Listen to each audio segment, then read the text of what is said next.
She-Hulk. Okay.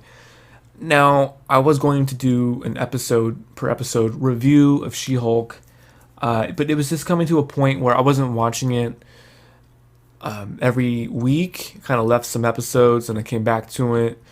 I literally fell asleep during the wedding episode. I just tuned out. So, and then the next episode happened. I caught up on the recap. Okay, didn't miss anything. So, let me break down She-Hulk into two sections.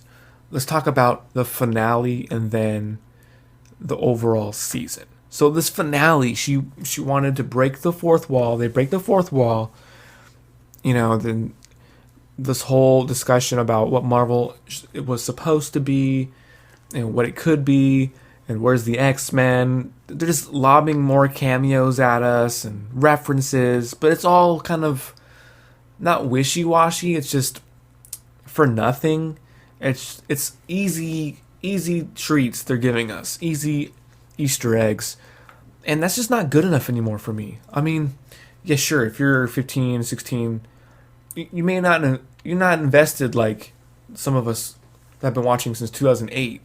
So whereas like we're expecting the standard they set with Endgame to remain that standard, and yeah, She-Hulk broke the fourth wall in the comics.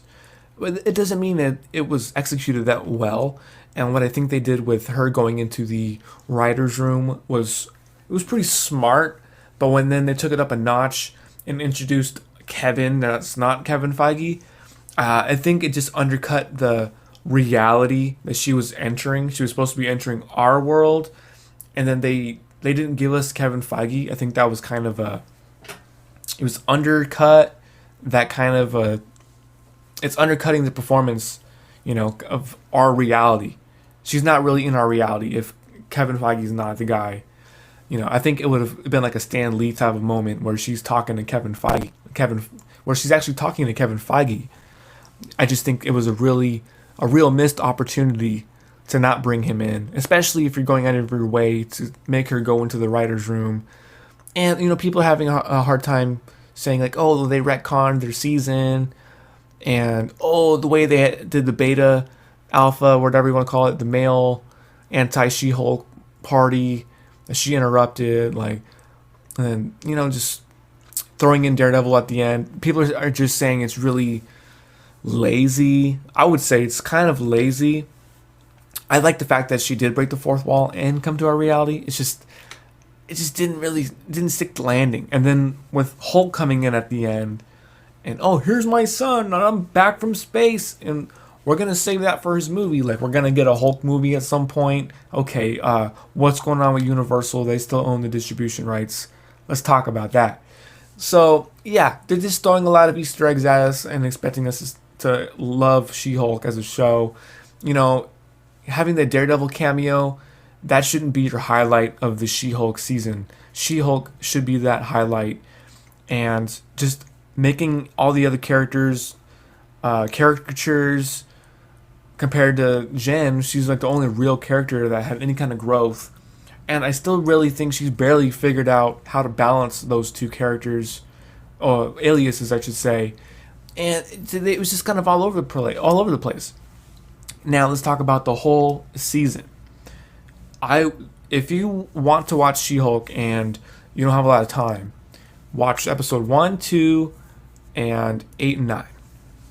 That's it. You don't need to watch anything else. Everything in between, and that's my problem with all these Marvel shows. The beginning and the ends are always fire, but everything in the middle, they're stretching it out. There's some filler going on, nothing really enhancing the story, especially when they retconned a bunch of stuff at the end. Yeah, dude, it's just She-Hulk. We're in this time now where they're over reliant on CGI. I think the beginning of this episode, where it shows her in like the 70s, throwback to the old Incredible Hulk series, when they did the practical makeup on She-Hulk, I'm like, damn, that looks way better than what we actually have. Why didn't they just do a practical? It's just these choices that Marvel is making. A lot of people are starting to notice, like, what's going on with your editing? Why is your writing so sloppy? Why are the VFX not up to par? They were like almost 30 movies in with the MCU, multiple shows. They shouldn't be having this problem in 2022. And this is back to the exploiting of VFX artists and not paying them their wages, having to push a whole slate because they don't have their scripts written. It's like, you guys are that well-oiled of a machine. You're having these kind of editing problems and pacing problems and thinly written story problems. Kevin Feige's rumored to have been spread too thin. Maybe he couldn't even appear in the She-Hulk series because he's too busy. So they had to do this AI robot kind of a deal, like a twist. Like, I'm Kevin. I'm controlling the MCU and I'm a robot. Like, okay, what the fuck? So yeah, it is what it is. She-Hulk's got some things to enjoy. It was kind of funny at times, and whenever Daredevil's on screen, right on. But that's not high praise from a She-Hulk series, especially when we've seen She-Hulk in the Incredible Hulk show in the 90s, the animated show. What's her name? Tatiana Maslany as She-Hulk, as Jen. She did a great job. It was not her. Nothing she did was wrong. I just think the overall direction of the series could have been executed a little bit better. Took their time. Having these episodes be 30 minutes didn't do any favors. And having it week to week didn't do any favors because, if it's a whack show and you're like, all right, well, maybe I'll catch up to it. And sometimes I'll forget. It's like, oh shit, She-Hulk on tonight? It was on yesterday. It's like, fuck, all right. Well, I guess I should watch it. I'd rather just, if they're going to put out 30 minutes, just give us all the episodes. Knock it out. Don't prolong this thing if it's whack.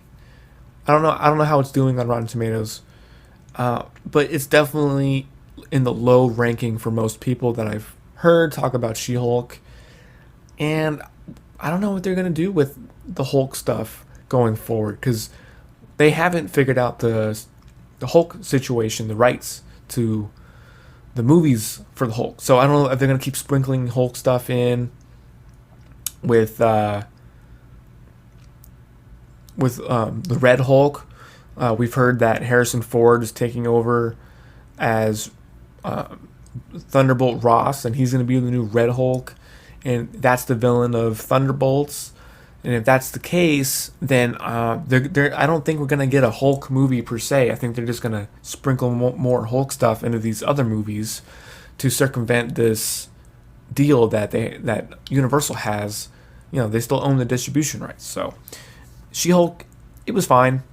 I give it a 6 out of 10, 7 out of 10, kind of a rating. Yeah.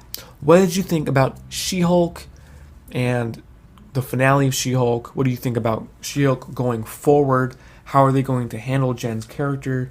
Is she going to be an Avenger? What are they doing? A season 2? I don't think this is going to get a season 2. Not without a new showrunner. I really think they're going to think about the reception they got from this show. And I'll be surprised if they keep the same tone as the first season. So let me know in the comments. Let's talk about it.